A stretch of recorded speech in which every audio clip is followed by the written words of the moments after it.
makes me sick?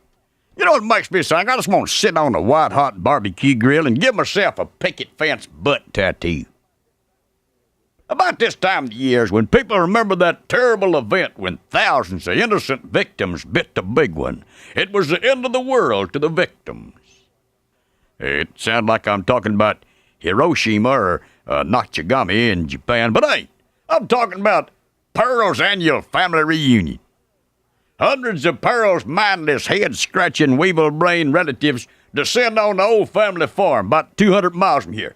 Kind of like a Woodstock for the brain dead. Now, to me, ain't nothing like packing a family in a car, driving 6 hours, spending 2 days with a group of people you'd just as soon run down in a crosswalk. Pearl's family's kind of like a warning about the dangers of inbreeding. First, you got a great 300 cheeseheads with the same secret family greeting. Hot enough for you? The conversation goes downhill from there. They make a Brady Bunch look like a bunch of Nobel Prize-winning physical scientists. Pearl usually ends up going off on a corner somewhere with her 3 sisters. See, Pearl's mama named her 4 girls off of precious stones. There's Pearl, Onyx, Diamond, and Cubic Zirconium. Her brother's named after a precious stone, too. His name is Kidney. Did you ever notice how your spouse's family is a lot more stupid than your own? Fact is, Pearl's family's got a bunch of TV stars in it. Hell, last year alone, I counted at least 4 of them on America's Most Wanted. And the ones that wasn't turned in or captured are the ones that showed up. It's kind of family where the women got all together in the corner and compare mug shots of the kids. It's kind of reunion where the men spend 10 hours pitching horseshoes and Pearl's sister Opal spends 10 hours pitching Amway products. One thing for sure, we go to Pearl's family reunion, I'm coming home with a headache, a bellyache, and about 50 pounds of laundry detergent. And of course, there's Pearl's brother, what drives his semi-tractor trailer rig to the picnics. Ain't like he don't got a car, he just wants everybody to know he owns a big rig. Show off. The whole weekend moves by like some kind of weird supernatural time warp thing. Kind of like a cross between a Very Brady reunion and Ma and Pa Kettle's spit up into potato salad. It's real sweet at first, then it gets to stink after a while.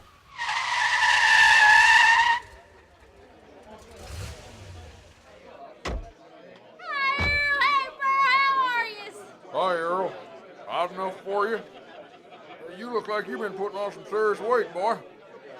Got any beer?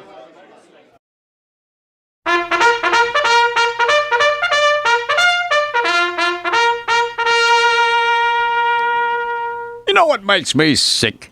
You know what makes me so angry? I just want to pine tar some soccer geek's neck and use the surface of his face to drag bunt a Nolan Ryan fastball. This here's the saddest day of my life. Worst thing could happen has come true. My little boy Earl Jr., EJ, he throws like a girl.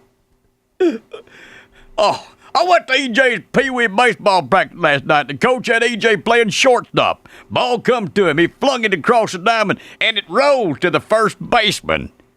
Another ball come to the kid, and he wings it over there. Halfway across, it hits the ground and rolls the rest of the way. I was humiliated. Now, when I was a kid, I could throw a baseball through a brick wall, and I often did when there was a shortcut through a glass window. So I know the kid didn't get this wussy arm from me. Fact is, he come from a long line of rifle arms. Great-great-granddaddy, Merle Bob Feller Pitts. His granddaddy, Cyril Sandy Koufax Pitts. And, of course, his daddy, Earl Bazooka Arm Pitts.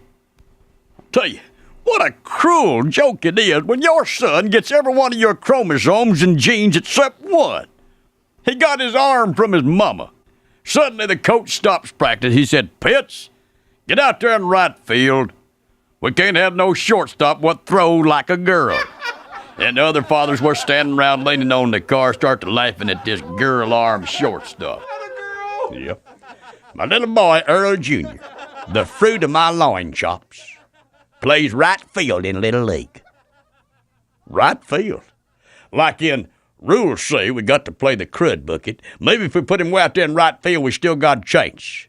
Or right field as in, congratulations, Mr. Pitts. I see your son plays right field. He'll make quite a good hairdresser someday. I can't believe it. I can't see how this happened. Did all the right things. I fed him Wheaties. I taught him to spit, to scratch hisself. Wouldn't let Pearl sign him up for no violin lessons.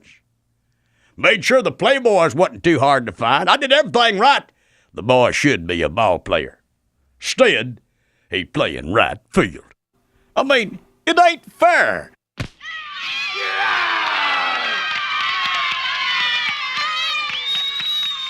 You ever hear that baseball saying, "Tain't over till it's over"? Well, Earl Pitts is here to tell you that saying ain't nothing but a bucket of horse stuff. Our season ain't barely started. It's over. Done. Finished. What you Mexican call finito. Yeah, you might as well put a fork in us 'cause we're done. My boys' little league team, we had to forfeit the season. Just 'cause a parent cared enough to get involved. I'll tell you, it's sad. Here's what happened. Our boys ain't very good. And, well, Earl Pitts be the first man to tell you it ain't a pretty sight. We ain't never won, not once. Ain't even come close. I mean, the fact is, they is bad, real bad, borderline pathetic. It got to the point we had to take the kids' last names off the back of the uniform so as to spare the shame to their parents. Well, this year, though, me and Dub decided it's going to be different. Decided the boys and their parents had suffered enough. It was time to take matters into our own hands. So we did what any parent in this situation would have done. We hired a midget. Yeah. Tiny Floyd. Works out the plant. He's about 3'5". Hits for power to all fields. Plays catcher and don't even need to squat when he's behind the plate. Me and Dub figured we'd use Tiny Floyd during night games. Figured half the time he'd have his mask on, other half the time we'd have him wear his cap real low over his face. It should have worked. Wake up, America! Didn't even get through the fourth inning before the ump spotted him. I got to admit, Floyd did look kind of hairy for a 10-year-old. And that cigar he smoked in the third inning didn't help none either. Season's over. Me and Dub is banned from Little League. And that's 3 years straight that's happened. I'm Earl Pitts, American. Pitts off.